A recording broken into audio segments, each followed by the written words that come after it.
આપના ધારાસભ્ય ચૈતર વસાવા સહિત 9 દોષિતોને 7 વર્ષની સજા ફટકારવામાં આવી છે, ત્યારે કડક સુરક્ષા વચ્ચે વડોદરા સેન્ટ્રલ જેલ ખાતે ખસેડવામાં આવ્યા છે. નર્મદા જિલ્લાના ડેડિયાપાડાના આમ આદમી પાર્ટીના ધારાસભ્ય ચૈતર વસાવા સહિત કુલ 9 આરોપીઓ સામે ચાલી રહેલા ફોરેસ્ટ કર્મચારીઓ પર હુમલાના કેસમાં નામદાર કોર્ટે ઐતિહાસિક અને મહત્વપૂર્ણ ચુકાદો આપ્યો છે. કોર્ટે આ કેસમાં ધારાસભ્ય ચૈતર વસાવા, તેમના પત્ની સહિત તમામ 9 આરોપીઓને દોષિત ઠેરવીને 7 વર્ષની સખત સજા સંભળાવી છે.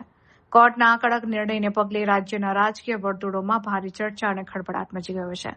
સજાના ચુકાદા બાદ મોડી સાંજે કડક પોલીસ બંદોબસ્ત અને સુરક્ષા ચુસ્ત વ્યવસ્થા વચ્ચે તમામ દોષિતોને વડોદરાની મધ્યસ્થ જેલ ખાતે લાવવામાં આવ્યા હતા.